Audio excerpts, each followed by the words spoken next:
We are going to welcome to the show, if you're watching One News tonight, you would have seen her, from Redress Group for Survivors, co-chair of Redress Group for Survivors. It's Dr. Annabel Ahuriri-Driscoll. Annabel, thank you so much for joining us. Kia ora, thank you. No, very, very happy to have you on board. You were at Parliament today, you were in Wellington. Why don't you give us your thoughts as to what you witnessed? I guess, number one, really privileged to be there.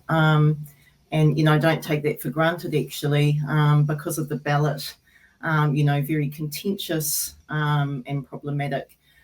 Many survivors who wanted to be there couldn't.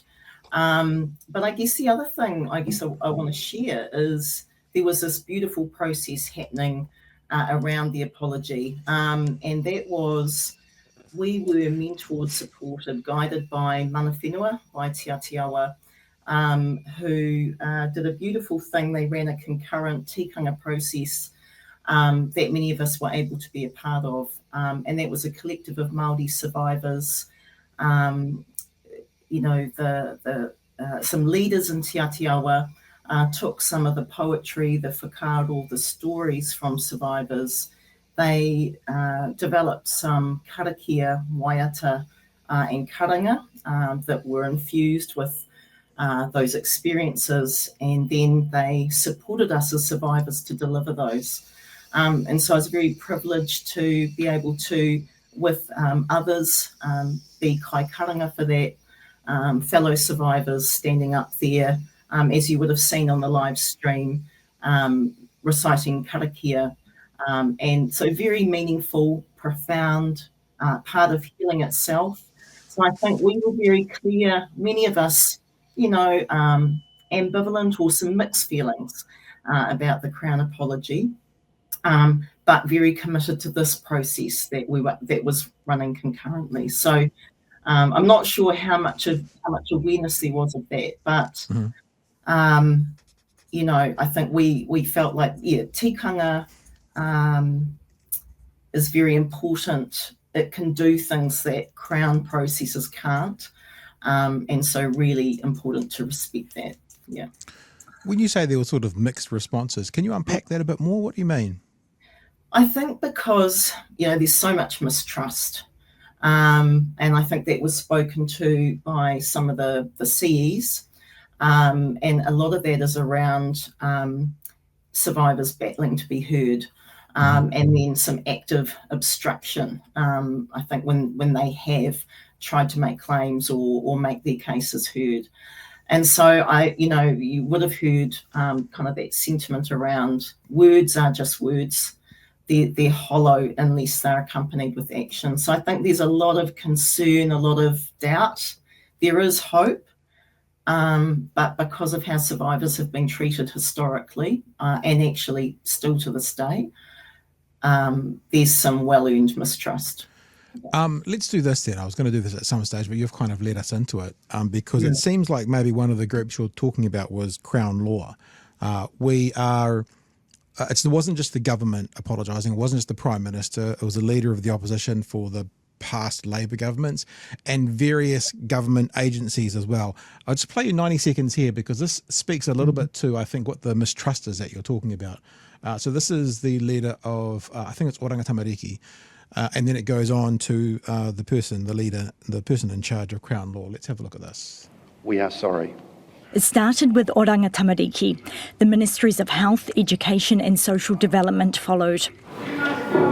Tēnā koutou katoa. Then it was Crown Law's turn. Greetings everyone, I'm Una Jargos. I'm the Solicitor General of New Zealand.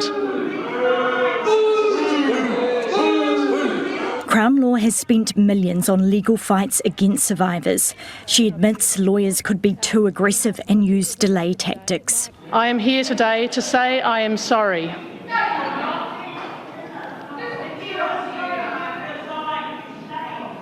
I am sorry that survivors of abuse in care were not always treated with dignity by us lawyers. You never treated us with dignity. Ms. Jargos personally worked on cases against survivors. Get off! They started calling for her to resign. As the anger rose, security guards emerged. Well, the root of that frustration is that is that Crown law has its tentacles into every part of the state. She fought us the whole way, you know. She came up with, you know, every little thing that she could to stop us actually getting any recognition. It was, she just needs to go. The Solicitor General not stepping down. I worked on cases where I am sorry for not seeing the person behind the claim. So that's from One News tonight, obviously. And that feels like I'm incredibly naive in this world, right? That's why we bring on people who know more. But watching that from here, from a naive, privileged kind of a seat, that feels pretty rough. That someone who was involved literally in cases against some of the survivors to try and stop them from getting some kind of settlement is now standing up, apologising. I'm assuming that's kind of the mistrust you're talking about, but now they've just watched it. Can you add any more to that conversation? I mean, you know, when I first saw some of the names that we were going to be speaking, I thought, okay, there's going to be a reaction and a response to that. But I also know that, you know, those that I've been working with also want to hear apology from those people.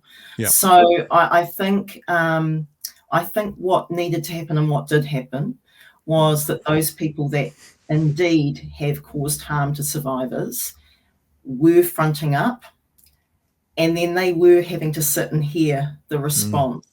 And so I think that's, you know, there has to be that restorative function. I think the national apology is interesting because it is important. I do believe it had to happen, which is why I supported it. But it's going to have shortcomings because it can't be personalised for all. But that's where personal apologies are part of redress as well. So I think the national apology, the public apology, serves a particular purpose.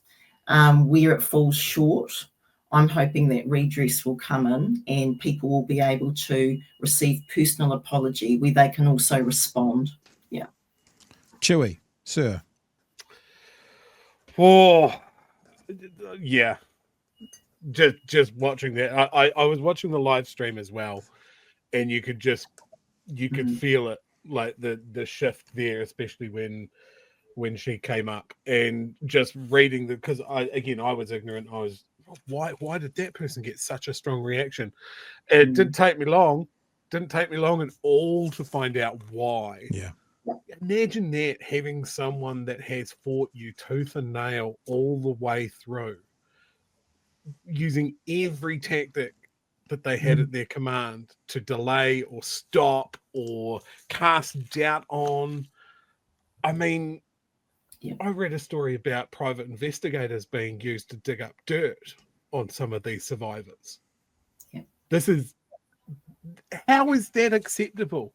How is not, rather than an apology, instantly get up to the lectern going, I'm a horrible person, I quit in front of all of you, and then have someone with an actual shred of empathy deliver the apology on behalf of Crown Law instead, would have been a more appropriate response. I'm just stunned. Like, this is a multi-generational, multi-government stain on this country, and to be fumbling it right up to this finish line it's embarrassing and shameful. Yeah.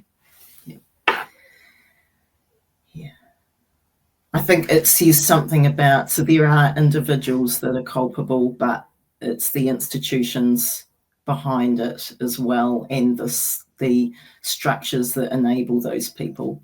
And I think that's also, survivors recognise this is a systemic issue, a systemic problem. I think it's a, you know, we can do something about it. But it is about whether there is that willingness, I think. Hey, Annabel, the group that you were working with, Redress Group for Survivors, you guys were advising or speaking to the government previously. Were you speaking to the national government, or were you speaking to Labor? Because I know at the moment the government said, okay, that's enough, we don't need your help anymore. Were you involved with the national government as well as the previous Labor government? Yeah, so we ended up delivering our report to the new government. So we were appointed by Andrew Little, and so much of the time that we were working on that, we were reporting to him, and then I think we delivered in December. I know that Erica Stanford then received the report in March, and then we have had some meetings with her. And there's some concerns now that you guys aren't involved. How is the government going to hear from the survivors? My understanding is you were sort of one of the voice pieces of the survivors. How is the government from here moving forward going to get the, pardon the, I'm using probably an inappropriate term, but the lay of the land of how the survivors feel, like their input, the input of the survivors from here? Well, I mean, they do. There are many parts of the survivor community, and the Crown Response Unit in particular has been talking to survivors across all of the streams of their work. So we were just one aspect. I mean, they've also, obviously, they've done work around apology. They've also been doing work on records and so on. And so we were very clear, although we had an important role to play, that there are many other people that also need to have a voice. So I think, though, our concern was that the process had been established with us was groundbreaking and that our process was survivor-led. And so I guess our concern was a little bit was if we're no longer being consulted with, what's the guarantee that that type of process will be continued with others? Yeah. Or is it going to be sort of a cherry-picked, let's speak to these survivors over here and these survivors here, rather than sort of a critical mass, which is, I think, what we had in the size of our group. That's the first thing I thought about there, is if they're not going to have a group representing on behalf of, then that can become very easily, well, we'll talk to the people that are more cooperative and more receptive to what we want to do, rather than actually solving the hard problems and hearing the hard truths. Yes, yeah. I think it's about mandate, and I think that's what our group had, and that was really well set up. We were given a very clear mandate, and the Crown Response Unit was working in a very different way. So we were in charge of the design. They did say to us, moving forward, we're going to need different types of expertise. Survivors may not lead that, but at the heart of our design was that survivor leadership. So, if it's not going to be as it is now, tell us how you're going to guarantee that. And I think that can indeed be done with other groups, but they have to have the mandate. Yeah, not just give us some feedback on this little bit over here, but more meaningful. Annabel, from learning a bit more about you, you seem to wear different hats. I mean, you're an academic. Yes. I don't know if you would call yourself an activist, maybe a community organizer when it comes to the organisation you're co-chairing, but you're also a survivor. Do you feel different hats? Can you look at today's apology with those different hats, or is it all one for you? Like, do they feel different depending which hat you're wearing? Yeah. I think so. Being in the space can be very challenging, and I think for me, so I'm an adopted person, and actually, as adopted people, I don't think we've been particularly well recognised in the Royal Commission, and probably not that much in the apology. So my activism is around. I think people are very compelled by particular survivor stories, and they are compelling. I think adoption is a more nuanced story. We're very tied still to many of the myths surrounding adoption, that it's all positive, it's benevolent. And also, I think there are many different experiences of adoption. So, but I think what I was challenged with when I started working in the space is, but you had a loving family. What right do you have to stand in this space? So I'm always very careful about how I position myself, and what I say about that is it's the institution of adoption that's the problem. I suffered harms and losses that affect me to this day. But I'm not going to stand in front and I don't want to take up the space of other survivors. So I think that's the challenge for us as a very diverse group of people. There's still a lot of hurt out there. But I think the trauma hierarchy does play out. And I think that was probably the beautiful thing about our design group is we did work through some of those difficult dynamics, but managed to find a way that we could all trust each other enough to, we all get to speak, we can all be heard. But I think maybe there's something about how the Crown works that does, pit survivors against each other. I think probably the ballot of who could get to attend the apology and who couldn't is an example of that sort of mechanism that actually, pits survivors against one another unhelpfully. We heard a lot today about government institutions and the governments. We didn't hear much about the faith-based institutions, which are a part of that. What needs to happen from here for those faith-based institutions? Yeah, I worked with people who were survivors of faith-based abuse, and I know there was a lot of anxiety around to what extent is our abuse going to be reflected in the apology? How is the government going to, make those institutions accountable? And I think that was spoken to by the Prime Minister. I think, though, people would have liked to have seen more of that reflected in the apology and the apologies from the chief executives. Why couldn't there be some faith-based representatives there as well?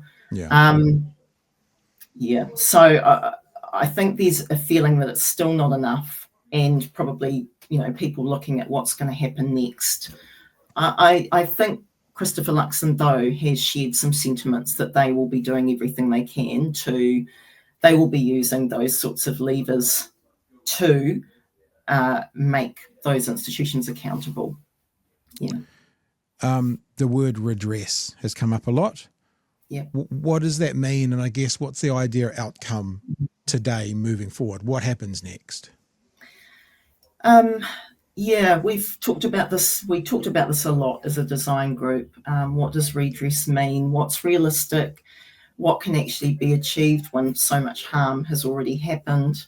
And one of my colleagues talked about, look, actually, there may not be justice. We may never be completely healed, but what is it that allows us to actually move on? And I think that's where that focus about next generation comes in, the prevention of any further abuse. Survivors know, I'm already, for many, some very elderly survivors, what can be achieved, they can't go back. They can't go back in time. That harm, that trauma can't be erased. But, I think redress needs to be wholesome or comprehensive.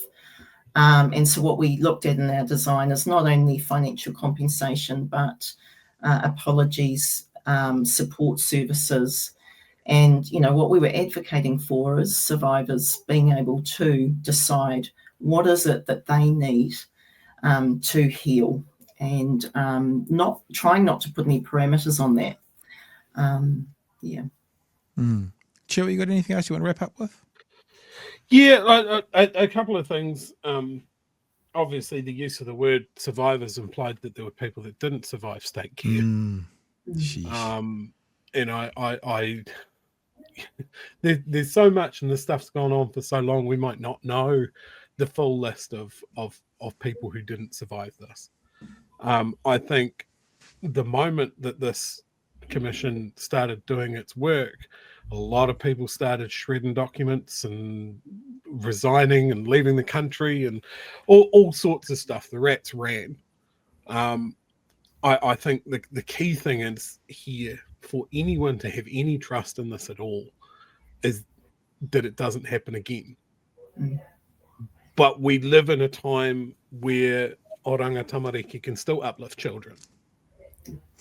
And we live in a time where our current government was was campaigning on boot camps, taking kids Fucking off boot camps. parents and that sort of thing. So I don't think any of us can look at these survivors that are going, oh yeah, sure, I don't believe you.